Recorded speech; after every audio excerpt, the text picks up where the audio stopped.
The one ranch that hid a deadly secret, a man hands over a single silver dollar. Dust swirls. A deed is signed, and with it, Nolan Cassidy thinks he has bought peace. What he didn't know is that this dollar didn't just buy land. It bought blood, betrayal, and a fight for survival he never asked for. $1. That's all it took to buy Nolan Cassidy 100 acres of land. But in the West, cheap land never comes cheap. Because every fence post, every creaking door, and every shadow in the ranch carried a price written not in ink, but in blood. The dollar that changed everything.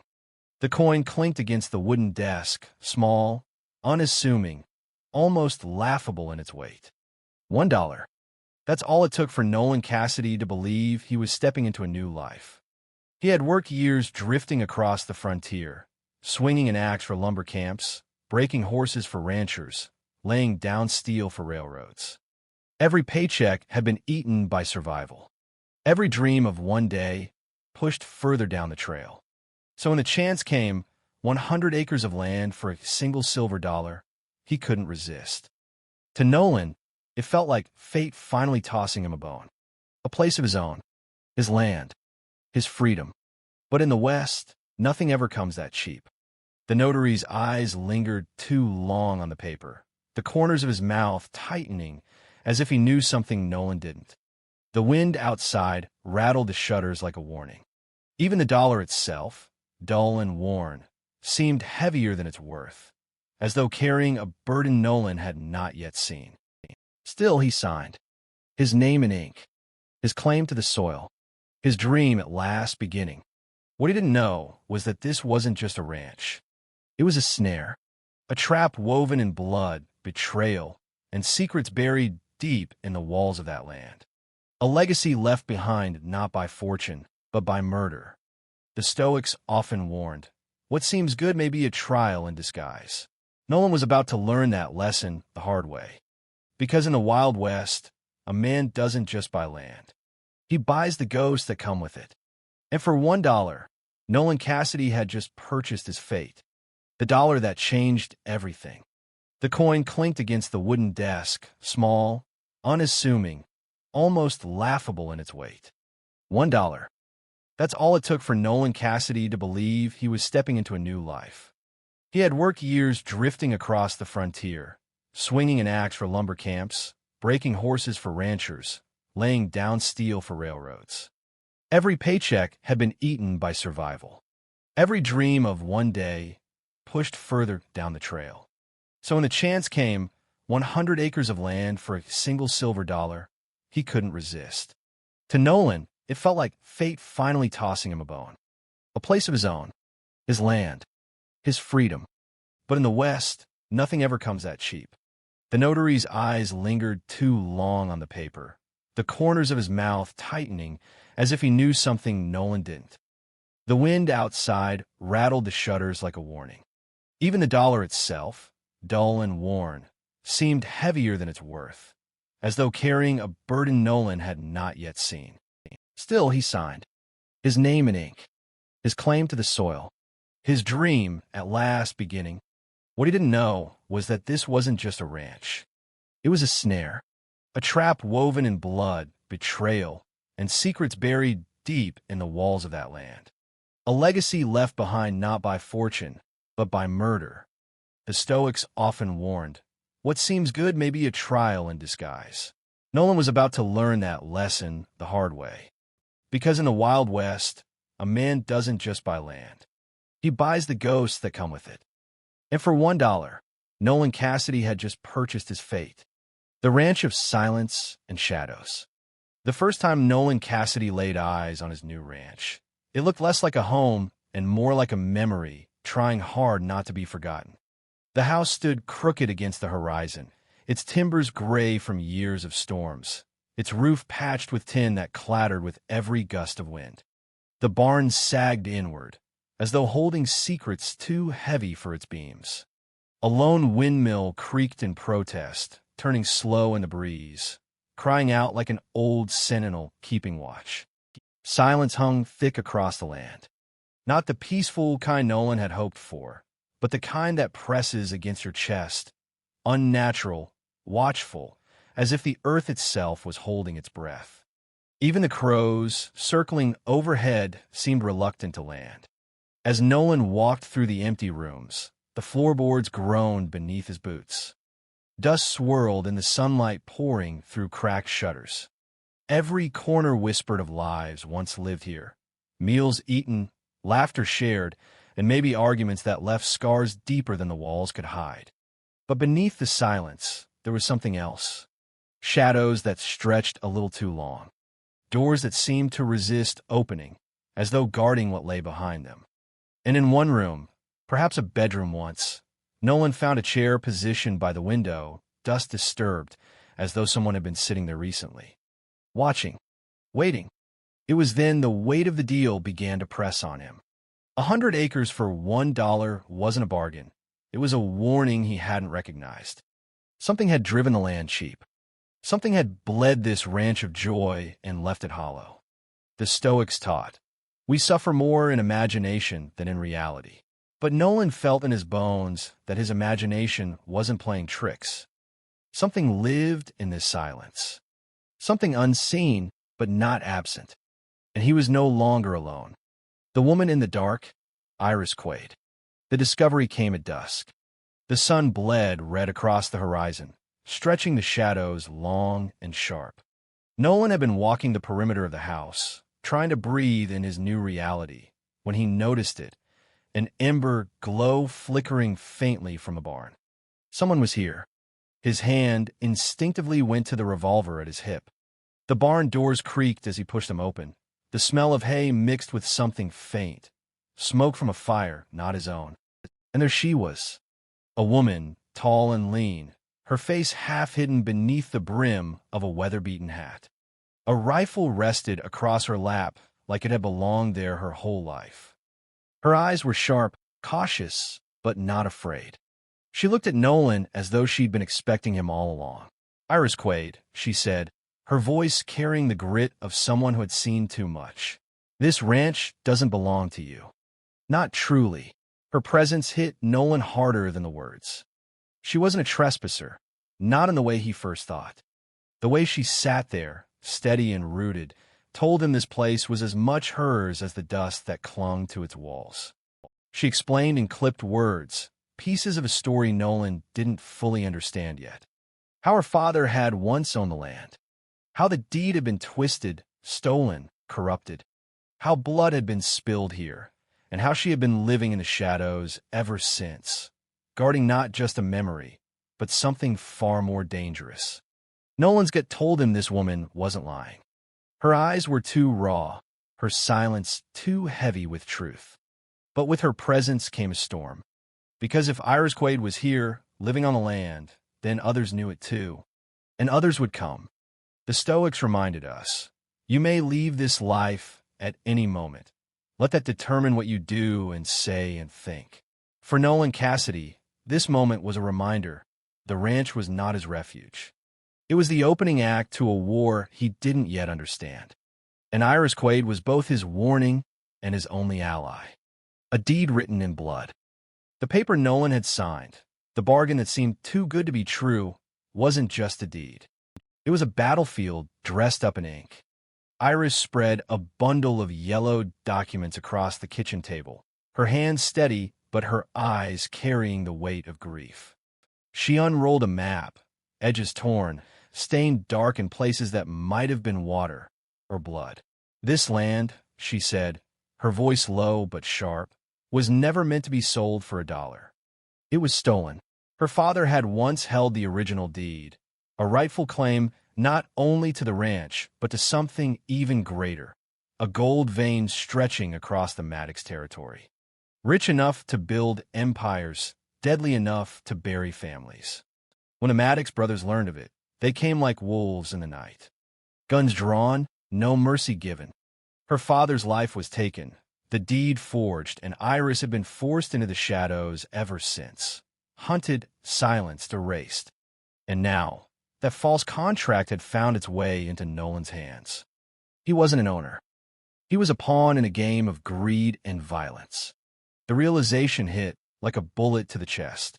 Every dream he had of quiet mornings, of tending the land, of freedom bought by his own sweat, shattered. His silver dollar hadn't bought peace. It had bought a noose already tightening around his neck. Nolan clenched the paper in his fist, anger rising. But Iris only watched him, her expression carved from stone. She had lived with this truth for years. She knew what it meant. The Maddox brothers would not stop. Not until every loose thread of the past was cut. And now, Nolan was one of those threads. Seneca once wrote, "Fate leads the willing and drags along the unwilling." Nolan Cassidy had walked onto this land willingly. But he was beginning to understand that fate would drag him through the blood it carried, whether he wanted it or not. The deed in front of him wasn't paper, it was a death warrant. And his name was now written in its margins. The Maddox brothers, wolves of the frontier. Names carry weight in the West.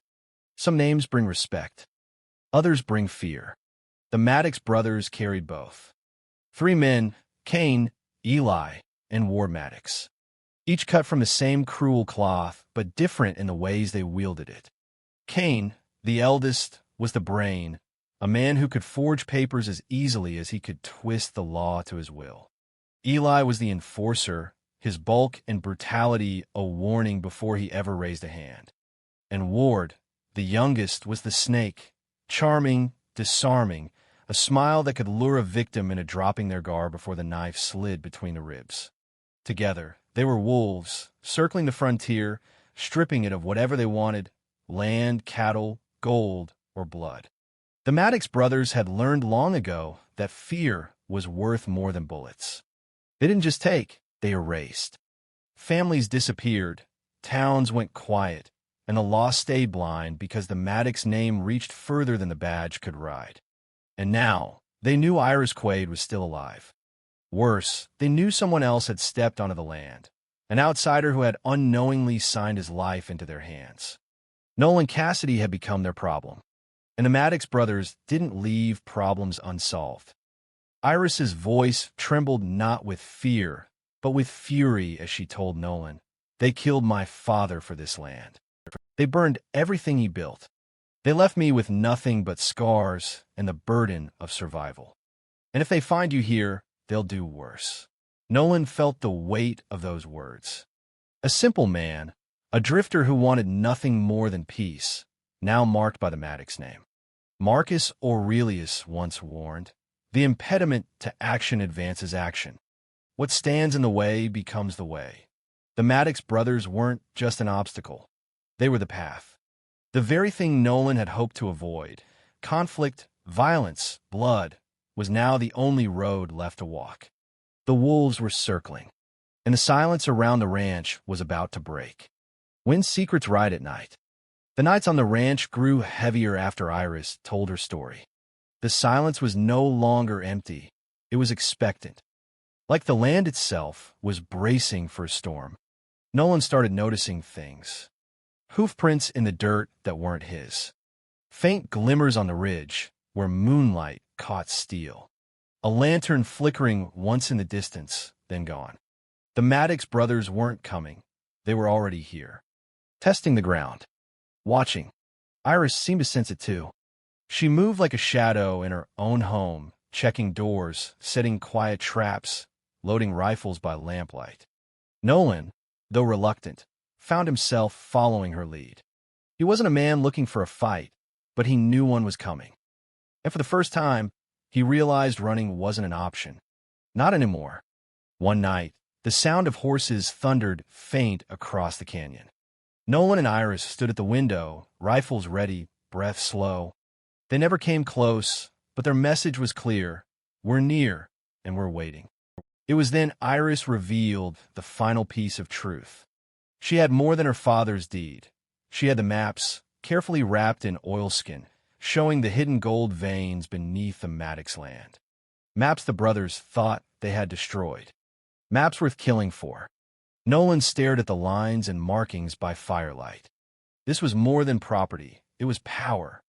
Enough to fuel greed, betrayal, and bloodshed for generations. And now he was holding it in his hands. The Stoics said, "The things you think about determine the quality of your mind." That night, Nolan's thoughts turned darker. This wasn't about survival anymore. This was about justice. As the fire burned low, Iris finally spoke. "The Maddox brothers will come at night. They always do. And when they ride, we'll either stand or we'll be buried with the truth." The ranch had gone from silent refuge to battlefield in waiting.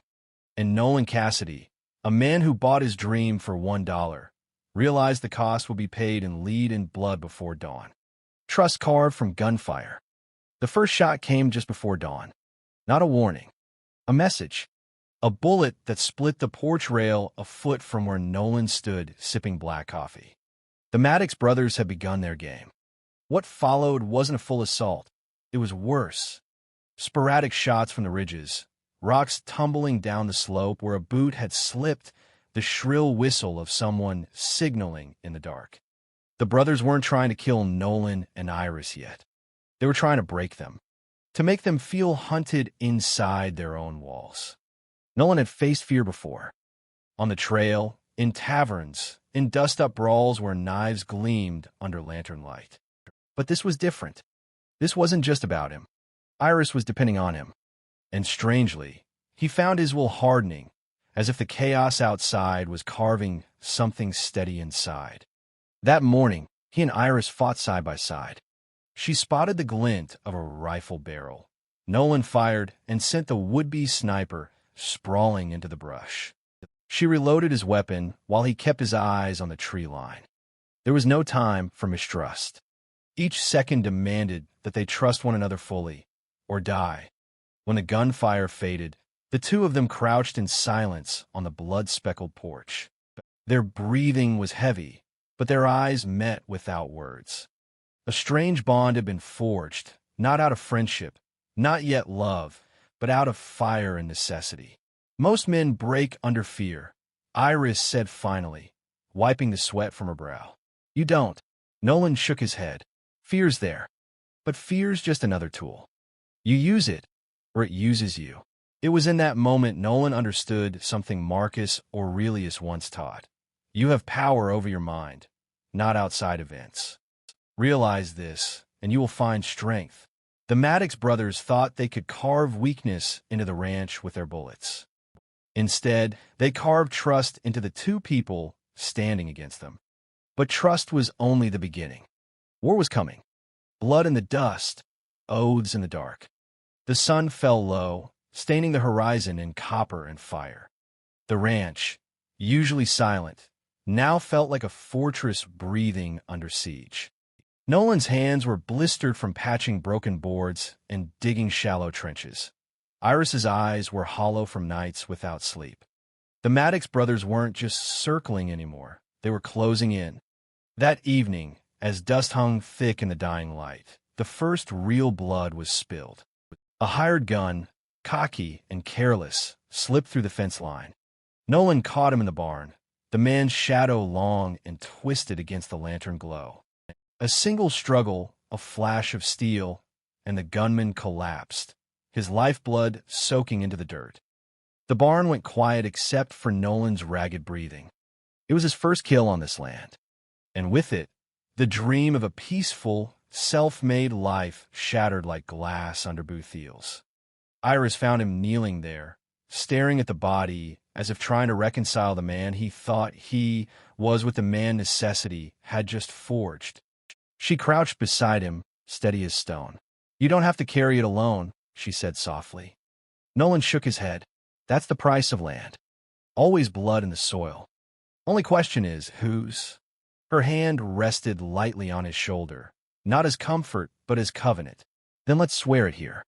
We fight together. No half measures. No turning back." Under the flicker of the lantern, amid the dust and blood, two oaths were silently bound. Nolan, the man who wanted peace, and Iris, the woman who had lived too long in war, now stood as one against the wolves. It was not love yet, not even friendship in the usual sense. It was something older, something primal, loyalty carved in fear and fire. And in the West, such oaths often outlasted life itself. Somewhere beyond the fences, the Maddox brothers laughed around their campfire, thinking the ranch already half won. But in the barn, bloodied and unbowed, two souls had just chosen to become something they had never been before, a united front. And that choice would change everything. The price of land, the cost of loyalty. The days that followed blurred into a rhythm of tension, rifles cleaned in silence, meals eaten in the shadows, eyes constantly drawn to the ridgelines where riders might appear. What had once been Nolan's dream of open skies and freedom now felt more like a cage, its bars made of obligation and blood. The oath he and Iris had forged in the barn bound them tighter than any contract. But every bond has a price. That price came one morning when Nolan found a bullet buried deep in the wooden frame of his cabin door. It wasn't a warning, it was a promise.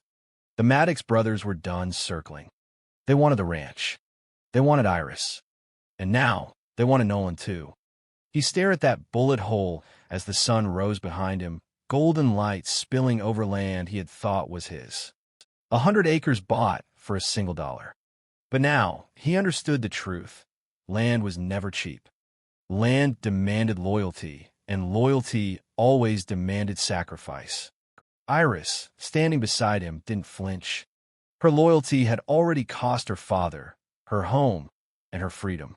Now it threatened to cost her the last refuge she had left.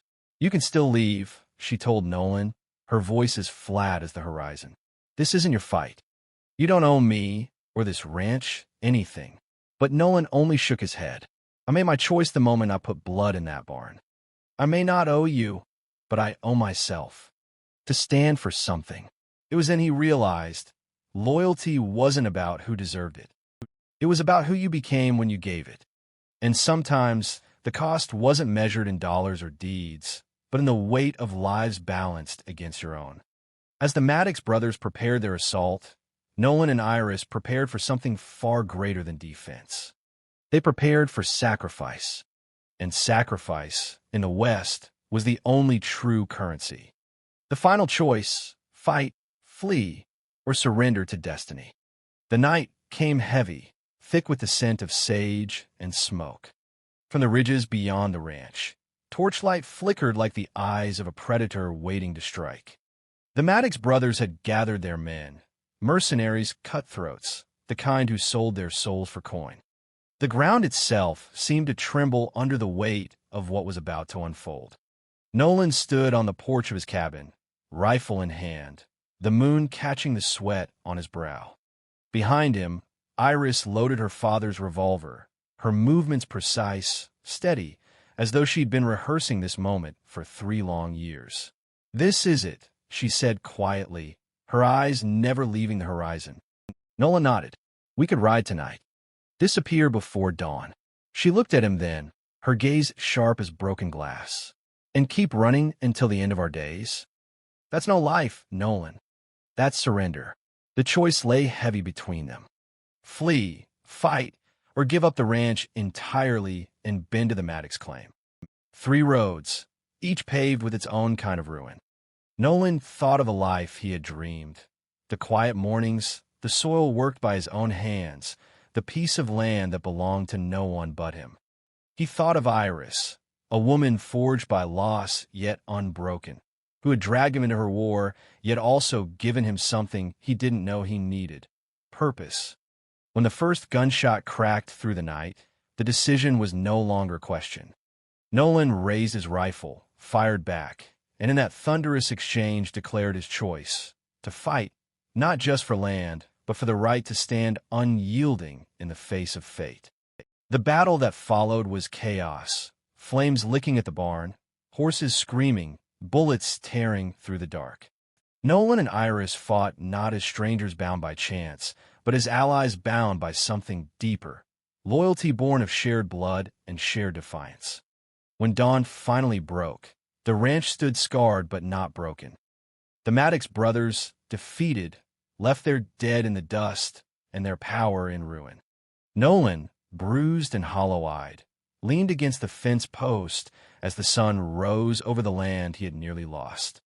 Iris stood beside him, revolver at her side, her face set in silence. Together they looked out over the 100 acres, land that had cost more than $1, more than any man could measure. The West was still lawless, still cruel, still uncertain. But for Nolan Cassidy, destiny had been met with a rifle in hand and an oath kept in the dark. Sometimes, the greatest wealth isn't the land beneath your boots. It's the courage to claim it, no matter the cost. The last ember of the campfire. The tale of Nolan Cassidy began with a single dollar, a price so small it seemed like fate had handed him a gift. But what he bought was never just land. He bought silence and shadows, blood and betrayal, and the weight of a promise written long before he ever set foot on that ranch. Through the creaking doors and empty halls, he found not solitude, but Iris Quaid, a woman scarred by the past, yet unyielding in her will to survive. Together, they stood against wolves who ruled the frontier by fear and fire, carving loyalty from gunfire and swearing oaths in blood. In the end, Nolan's dream of a quiet life was buried beneath the dust of battle. But what rose in its place was something far greater: purpose. A purpose forged in sacrifice, sealed in trust, and tested under the merciless sky of the West. And isn't that the truth for all of us? We chase peace, security, the illusion of control. But life, like the frontier, doesn't hand out comfort without cost. It demands courage. It demands loyalty. It demands that, when the moment comes, we choose not to flee from destiny, but to face it head-on. As the firelight flickers low and the last sparks rise into the night sky, remember this: the greatest wealth isn't gold, land, or even freedom. It's the courage to stand for what matters when the world demands you kneel. So, if this story struck something in you, if it reminded you of the battles you face in silence, the oaths you've sworn in your own dark nights, then saddle up with us. Subscribe, share, and ride with these tales of grit and truth. Because the West may be gone, but the lessons it carved into the dust live on in every one of us. Until the next ride, keep your rifle steady, your words stronger than steel, and your heart unyielding against the storm.